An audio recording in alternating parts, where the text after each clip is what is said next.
ዋና ዜናዎች ከፌደራል መንግስት ጋር በመነጋገር የንግዱ ማህበረሰብ ችግሮች ለመፍታት ይሰራል ሲሉ የትግራይ ጊዜያዊ አስተዳደር ፕሬዝዳንት ጀነራል ታደሰ ወረደ ተናገሩ።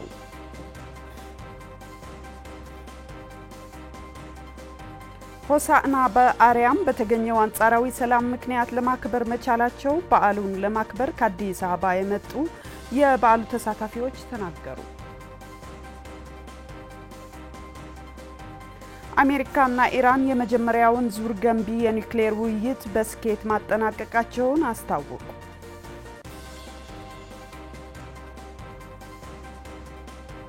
ሰላም ጤና ይስጥልኝ አድማጭ ተመልካቾቻችን፣ አበይት ጉዳዮች በማስቀደም የሰዓቱ ዜናዎቻችን ወደ እናንተ ማድረስ እንጀምራለን። ከዜናዎች ጋር ንግስቴ ኃይሉ ቀዳሚ ወዳደረግነው ዜናችን እናልፋለን። ከፌደራል መንግስት ጋር በመነጋገር የንግዱ ማህበረሰብ ችግሮች ለመፍታት ይሰራል ሲሉ የትግራይ ጊዜያዊ አስተዳደር ፕሬዝዳንት ጀነራል ታደሰ ወረደ ተናገሩ። ፕሬዝዳንቱ በዛሬው ዕለት የንግዱ ማህበረሰብ እያጋጠሟቸው ባሉ ችግሮች ዙሪያ ከንግዱ ማህበረሰብ አመራሮችና ተወካዮች ጋር በጽህፈት ቤታቸው ተወያይተዋል።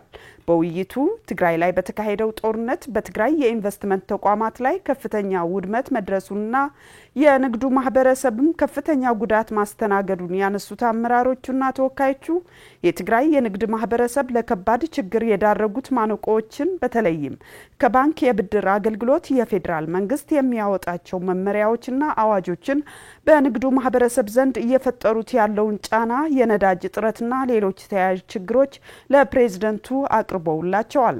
እነዚህ ማነቆዎችን ችግሮች እንዲፈቱም ጊዜያዊ አስተዳደሩ እንዲያግዛቸው ጠይቀዋል። ፕሬዝዳንት ጀነራል ታደሰ ወረደ በበኩላቸው በሰጡት ምላሽ ጦርነቱ በትግራይ ኢኮኖሚ ላይ ከባድ ውድመት ማድረሱን በመጠቆም የንግዱ ማህበረሰብ የሚያነሳቸውን ችግሮችና ማነቆዎችን ለመፍታት በሚቀጥሉት 3 ወራት ከፍተኛ ትኩረት ተሰጥቶት እንደሚሰራ ገልጸዋል። የትግራይ ኢኮኖሚ ለማነቃቃትና ለወጣቶች የሥራ ዕድል ለመፍጠር የንግዱ ማህበረሰብ ችግሮች መፍታት ወሳኝ መሆኑን የጠቆሙት ፕሬዝዳንቱ ከፌደራል መንግስት ጋር በመነጋገር ችግሮችን ለመፍታት እንደሚሰራ ተናግረዋል። ፕሬዝዳንት ጀነራል ታደሰ ወረደ በውይይቱ በቀጣይም ከንግዱ ማህበረሰብ ጋር ተቀራርቦ መስራት እንደሚገባ በመግለጽ የትግራይ መልሶ ግንባታ ለማረጋገጥ በሚደረገው ርብርብ የትግራይ የንግድ ማህበረሰብ የበኩሉን ሚና እንዲወጣ ጥሪ ማቅረባቸውን ከፕሬዝዳንት ጽህፈት ቤት የተገኘውን መረጃን ያመለክታል።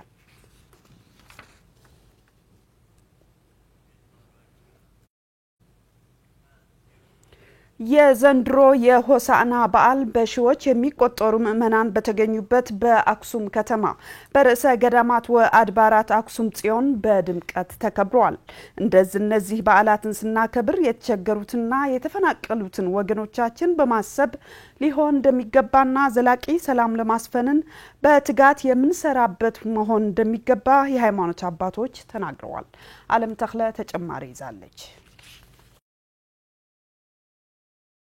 የዘንድሮ የሆሳዕና በዓል በሺዎች የሚቆጠሩ ምዕመናን በተገኙበት በአክሱም ከተማ በርዕሰ ገዳማት ወአድባራት አክሱም ጽዮን በድምቀት ተከብሯል። በበዓሉ የአክሱምና አካባቢያዊ ነዋሪዎችን ጨምሮ ከሀገሪቱ የተለያዩ ክፍሎችና ከውጭ ሀገራትም ጭምር የተገኙ ሲሆን በዓሉ ሃይማኖታዊ ስነ ስርዓቱ በጠበቀ መንገድ በድምቀት ተከብሯል።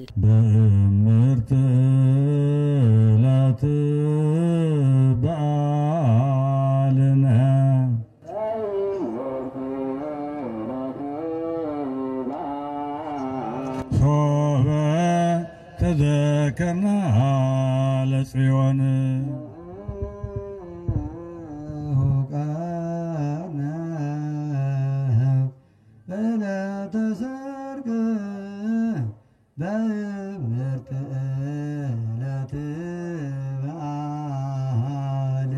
የተለያዩ ሃይማኖታዊ ስነ ስርዓቶችና መርሃ ግብሮችን የተከናወኑበት የዘንድሮ የሆሳዕና በዓል ከባለፉት 4 ዓመታት ደመቅ ባለ መልኩ የተከበረበት ሂደት የተስተዋለ ሲሆን ይህም በተገኘው አንጻራዊ ሰላም ምክንያት መሆኑንና የሰላም አስፈላጊነት ምን ያክል መሆኑን የታየበት ነውም ተብሏል።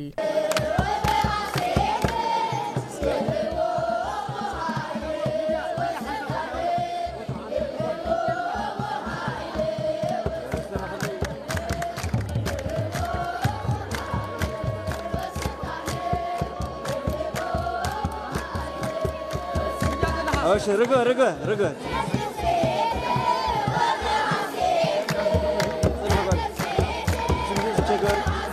በበዓሉ የተገኙት የሃይማኖት አባቶች ሰላምን አጥብቀው ሰብከዋል። ሰላም ሲኖር ከቦታ ቦታ ተንቀሳቅሶ መስራት፣ ተሰባስበው ሃይማኖታዊ በዓላትን ማክበር፣ አብሮ መኖርና በአጠቃላይ እያንዳንዱ ዕለታዊ እንቅስቃሴዎቻችን በነጻነት እንዲሆን እንደሚያደርግ የገለጹት የሃይማኖት መሪዎቹ ለዚህ ደግሞ ሁሉም ወገን ስለ ሰላም አብዝቶ ሊሰብክ እንደሚገባ ገልጸዋል።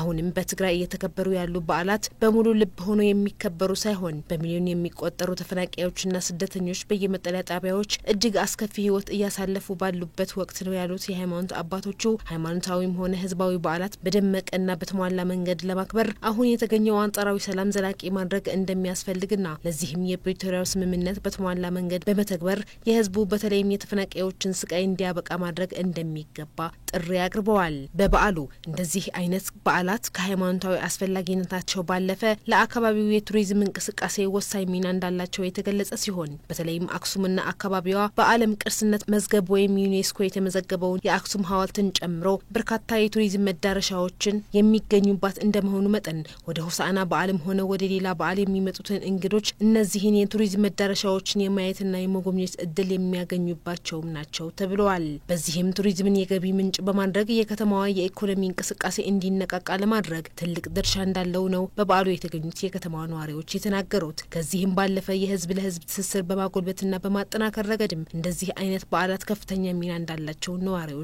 ገልጸዋል። በተገኘው አንጻራዊ ሰላም በድምቀት የተከበረውን የዘንድሮ ሆሳዕና በቀጣይ ዓመት ደግሞ ከዚህ በተለየ መልኩ የትግራይ ግዛታዊ አንድነትን ተከብሮ በየመጠለያው በከፋ ህይወት ውስጥ ያሉትን ተፈናቃዮችና ስደተኞች ወደ ቀያቸው ተመልሰው አስተማማኝ ሰላምም ሰፍኖ በቤታቸው ሆነው የሚያከብሩበት እንዲሆን በመመኘትም የበዓሉ ተሳታፊዎቹ መልካም ምኞታቸውን ገልጸዋል። ለዚህም የፕሪቶሪያ ስምምነት እንዲተገበር የሚመለከታቸው አካላት በኃላፊነት መንፈስ እንዲሰሩ ጠይቀዋል። እስከዚያው ድረስ ግን በዓላትን ስናከብር የተቸገሩና ከቤታቸው ተፈናቅለው በከባድ ችግር ውስጥ ያሉትን ተፈናቃዮችና ስደተኞች በመደገፍ ሊሆን እንደሚገባ ተሳታፊዎቹ ጥሪ አቅርበዋል። በስምንተኛው ሳምንት የአብይ ጾም የሚከበረው ሆሳዕና በአርያም በተገኘው አንጻራዊ ሰላም ምክንያት ለማክበር መቻላቸውን በዓሉን ለማክበር ከአዲስ አበባ የመጡ የበዓሉ ተሳታፊዎች ተናገሩ። አክለውም እንዲህ አይነት ትልልቅ ሃይማኖታዊ በዓላት የህዝብ ለህዝብ ግንኙነት ለማጠናከር ትልቅ ፋይዳ እንዳላቸው በመጠቆም ይህ ለማድረግ ግን ዘላቂ ሰላም ማረጋገጥ ይገባል ብለዋል። ለርግበ ገብረትንሳኤ ዘገባ ሰለሞን ግርማይ። በኦርቶዶክስ ሃይማኖት ተከታዮች ዘንድ ትልቅ ቦታ የሚሰጠው የአብይ ጾም ስምንተኛው ሳምንት ሆሳዕና በመባል ይታወቃል። በዚህም ሆሳዕና ጌታ ኢየሱስ ክርስቶስ በአህያ ላይ ተቀምጦም በምስጋናና በዝማሬ ከቤተስጌ ወደ ኢየሩሳሌም መግባቱን የሚዘከርበት በዓል ነው። ታዲያ የሆሳዕና በዓል በዛሬው ዕለት በአክሱም ከተማ በደመቀ ሁኔታ የተከበረ ሲሆን በዓሉን ለማክበር ከአዲስ አበባ የመጡ እንግዶችም ከአቀባበሉ ጀምሮ እጅግ እንዳስደሰታቸው ይገልጻሉ። በዓሉ በጣም ቆንጆ ነው። እንዲህ አልጠበቅንም። እኛ በዓል ብለን አልነበረም የመጣ ነው፣ ለመሳለም ብለን የመጣ ነው። በአጋጣሚ በዓሉ ገዝፎ ነው። እጅግ በጣም ሆሳዕና የመጀመሪያ ጊዜ ነው የመጣ ነው። ሆሳዕና እንዲህ በስፋት በእንዲህ አይነት መልኩ ሲከበር ሳይ የመጀመሪያ ነው። አላጋጠመኝም ከዚህ በፊት። እኔ በጣም ነው የወደድኩት። በጣም ያልጠበቅነው አይነት አቀባበል፣ በጣም ጥሩ፣ በጣም ደስ የሚል የሆሳዕና በዓል እያሳለፍን ነው። ከጠበቅኩት በላይ ነው ሁሉም ነገር። የእውነት በጣም ደስ ብሎኛል። እናትና አባቴን ይዤ አክሱምን ለመሳለም ነው የመጣሁት። ሆሳዕና በመሆኑ ደስ ብሎን ነበረ፣ ግን በዚህ ደረጃ እንደሚከበር አናቅም ነበርና በጣም ነው የህዝቡ አቀባበል በጣም ደስ የሚል የሚያረጋጋ ስሜት አለው። እንግዶቹ አክለውም ሰላም የሁሉም ነገር መሰረት በመሆኗ አሁን ያለው ሰላም ተጠናክሮ ሊቀጥል እንደሚገባና የህዝብ ለህዝብ ግንኙነቱ በማስፋት ሁሉም ለሰላም ዘብ ሊቆም ይገባል ሲሉም ተናግረዋል። ሰላም ወሳኝነት አለው ለነገሩ እና በተለይ ደግሞ በዚህ አካባቢ ሰላም መኖሩ ይመረጣል። ብዙዎች ይመኙታል። በእንዲህ አይነት ሁኔታ መሆኑንም አያውቁም። ሪሊ እንዲህ አይነት ሰላም ያለ መሆኑንም አይገነዘቡም ብዙዎቹ። እጅግ በጣም ደስ የሚል ነው። እስካሁን ምንም ያጋጠመን እክልም የለም። ሰላሙ በዚሁ ቢቀጥል ደስ ይለናል። ሰላም ኦፍ ኮርስ የሁሉ ነገር መሰረት ነው፣ መጀመሪያ ነው። ኢትዮጵያ ደግሞ በደንብ ፈራሃ እግዚአብሔር ያላት ሀገር ናት። ብዙ ታሪክ ያለን ህዝቦች ነን፣ ብዙ መተሳሰብ ያለን ህዝቦች ነን እና የተለያየ ብሔር ብሔረሰብ ያለባት መከባበር፣ ፍቅር የነበረባት ሀገር እንደሆነች መጠን አሁንም ያንን ማስቀጠል በጣም ጠቃሚነት አለው። and of course like ወጣቱ ደግሞ አብዛኛውን የዚህ ነገር ህዝብ ቁጥር እንደመሸፈኑ መጠን ለሰላም አስተዋጽኦ ማድረግን መቻል አለበት። በዓሉን በደመቀ ሁኔታ ማክበራቸውንና ከምንም በላይ ደግሞ የህዝቡን አቀባበል እጅጉን እንዳስገረማቸው የገለጹት እንግዶቹ የተገኘውን አንጻራዊ ሰላም በመጠቀም ሁሉም መጥቶ የተለያዩ በዓላት እንዲያከብርም መልእክታቸውን አስተላልፈዋል። ሆኖ ነው ክርስቲያን ሆኖ መገኘት ነው የሚያሳየው። አይ ቲንክ ህዝቡ ከእያንዳንዱ ነገር ትናንት ገበያ ሄደን ነበር። ሀቀኛ ነው በጣም ሁሉም ሰው እና በጣም ብዙ ነገር ሰምቻለሁ ከዚህም በፊት ከአያቴ ትመላለስ ነበር። ከዚህ አካባቢ አይደለችም ግን ሁሌ ገዳም እዚህ ስመጣ ነበርና የነገረችኝ በጣም ብዙ ጥሩ ነገር አለ ስለሱም ህዝብ እና ያንን ትክክለኛ ሆኖ ነው ያገኘሁት እና በጣም ደስ ብሎኛል። እኛ እንዳየነው ምንም ችግር የለም። በጣም ደስ የሚል ነው እና መተው ቢያዩት እንመክራለን። ወደዚህ ለሚመጡ ሰዎች ሁሉም ነገር ጥሩ እጅግ በጣም መልካም ነውና ሁላችሁም መጣችሁ የሆሳና ስርዓት ያሁኑ ቢያልፋችሁም በሚቀጥለው መጣችሁ እንድታዩት ጋብዛለሁኝ። አይ ቲንክ ክርስትናም ወደ ኢትዮጵያ የገባበት ቦታ እንደመሆኑ መጠን በደንብ የሆነ ከፍ ያለ በዓላትን በደስታ ለማሳለፍ አብሮነትና አንድነትን ለማጎልበት ትልቅ ኃይል ያለው ሰላም በጋራ መጠበቅ ይገባል ሲሉ የሆሳና በዓልን ለማክበር በአክሱም ከተማ ያገኘናቸው ምእመናን ተናገሩ። ላለፉት ዓመታት በትግራይ በነበረው ጦርነት ምክንያት እንዲህ አይነት በዓላትን ማክበር አለመቻላቸው የተናገሩት አስተያየት ሰጪዎቹ አሁንም በትግራይ ያሉትን ችግሮች በሙሉ ተቀርፈው በሚቀጥለው ዓመት ከዘንድሮ በተሻለ መልኩ የምናከብርበትን ሁኔታ እንመኛለን ብለዋል። ለርግበ ገብረትንሳኤ ዘገባ ማሸኑ ጉሳ።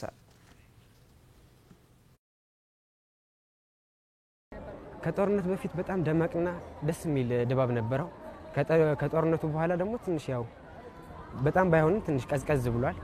አሁን ግን ተመስገን ፈጣሪ መስገን በተገኘው ሰላም በጣም ደስ የሚል አድርገን እያሳለፍነው ነው። ፈጣሪ መስገን እንላለን። በትራንስፖርት ምክንያት ብዙ ህዝብ ቀርተዋል።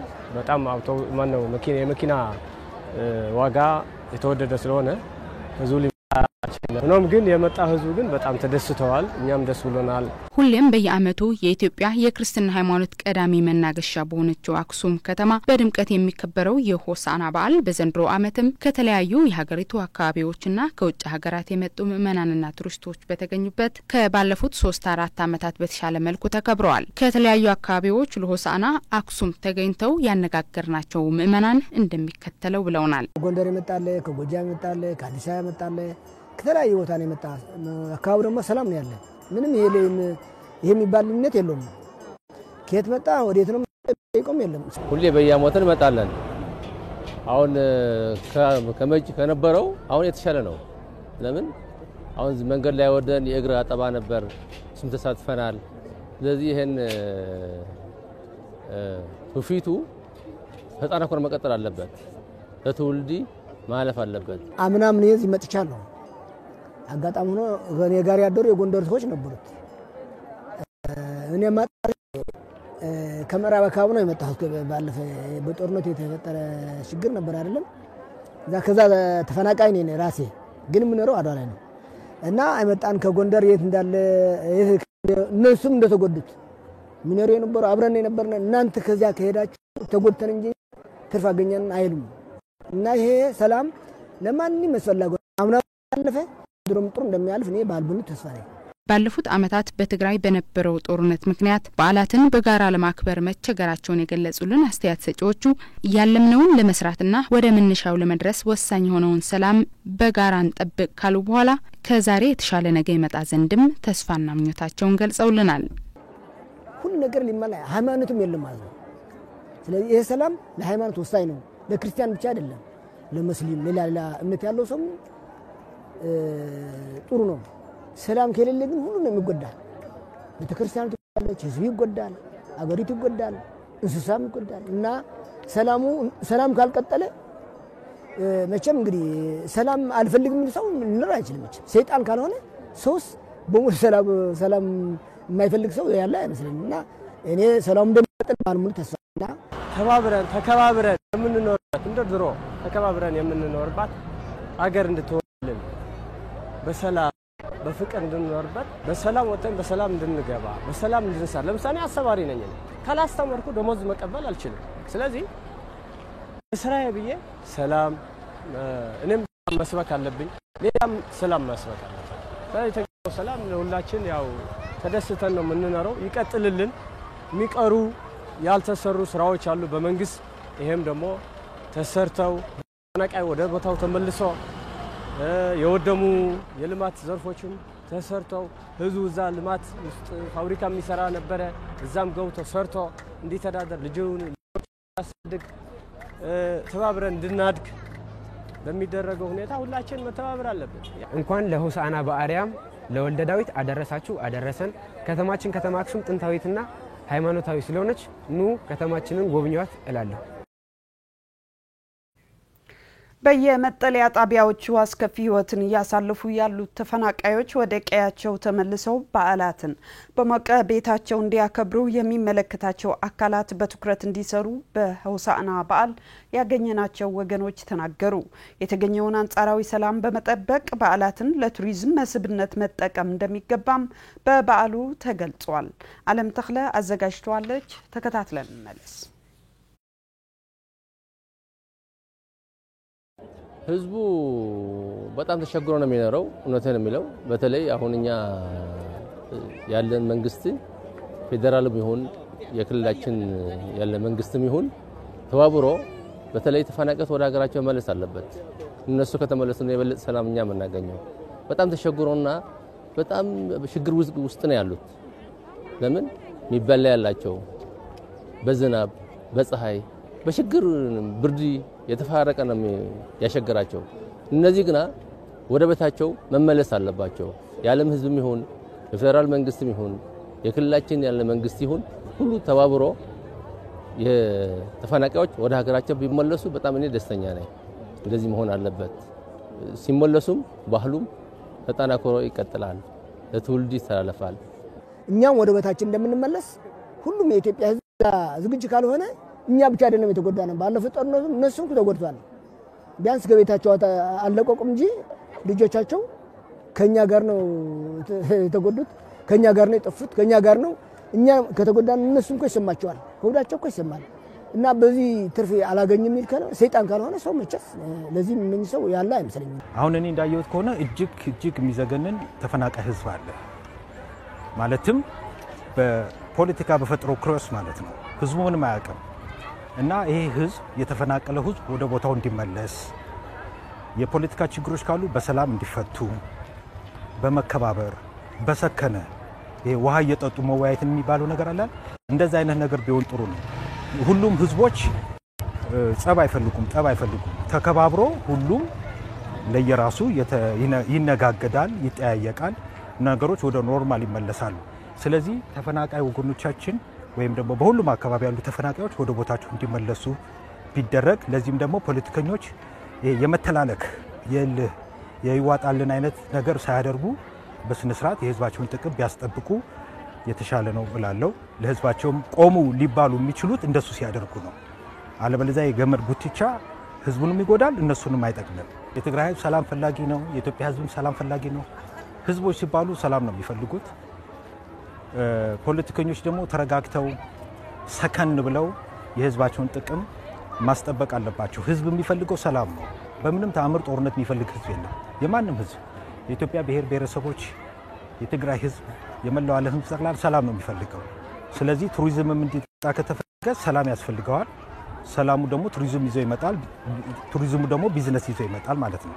ንግዶች ይከፈታሉ፣ ተቋማቶች ይከፈታሉ፣ ስራ ይሰራል ማለት ነው። ሰላም ከሌለ ግን ቱሪዝም አይመጣም፣ ስራም አይሰራም፣ ህዝብም አይጠቀምም ማለት ነው። ሆሳዕና በአርያም ሃይማኖታዊ ስነ ስርዓቱ በጠበቀ መንገድ በመቶ ሺዎች የሚቆጠሩ ምእመናን በተገኙበት በአክሱም ከተማ በድምቀት ተከብሯል። የበዓሉ አከባበር ምን ይመስል እንደነበረ በምስል ተከታትለን እንመለስ።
ወደ ዓለም አቀፍ ዜናዎቻችን ስንሻገር አሜሪካና ኢራን የመጀመሪያውን ዙር ገንቢ የኒውክሌር ውይይት በስኬት ማጠናቀቃቸውን አስታወቁ።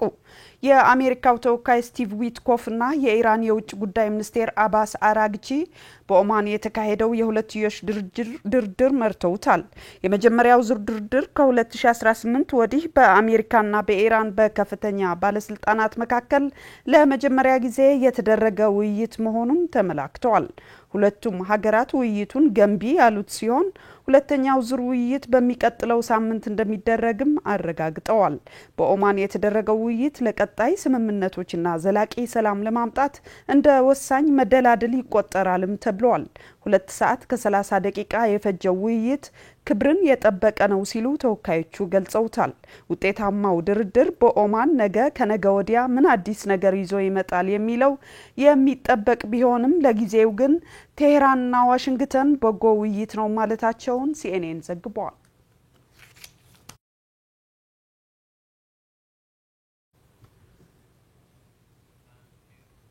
በመጨረሻም እስራኤል በፈጸመችው የአየር ጥቃት በጋዛ ከተማ የሚገኝ ሆስፒታል በከፊል መውደሙን የሐማስ ጤና ሚኒስቴር ገለጸ። ባለ 2 ፎቅ የሆነው ሆስፒታል በሚሳኤል ከተመታ በኋላ በእሳት ሲያያዝ በማህበራዊ ሚዲያ ላይ የተለቀቀው ተንቀሳቃሽ ምስል ያሳያል። በአካባቢው የነበሩት ሰዎችና በሆስፒታሉ ተኝተው እየታከሙ የነበሩ ህሙማን ራሳቸው ለማዳን ሲሸሹ በምስሉ ይታያሉ። በአየር ጥቃቱ በጋዛ ከተማ ትልቅ የሆነው የአልአህሊ ሆስፒታል የጽኑ ህሙማን እንዲሁም ቀዶ ህክምና የሚካሄድባቸው ክፍሎች መውደማቸውን የአይን ምስክሮች ተናግረዋል። የጤና ሚኒስቴሩ ህንጻው ሙሉ በሙሉ ወድሟል ያሉ ሲሆን ይህም ህሙማንና ሆስፒታሉ ባለሙያዎች እንዲፈናቀሉ አድርጓል ብለዋል።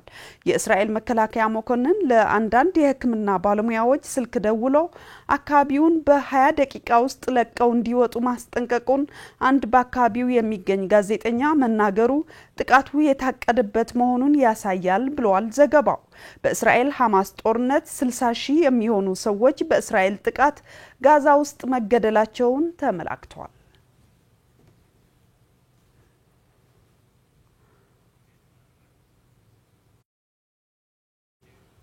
ተመልካቾቻችን የሰዓቱ ዜናዎቻችን በዚህ ቋጨን። ለነበራችሁ ጊዜ እናመሰግናለን። ጤና ይስጥልኝ።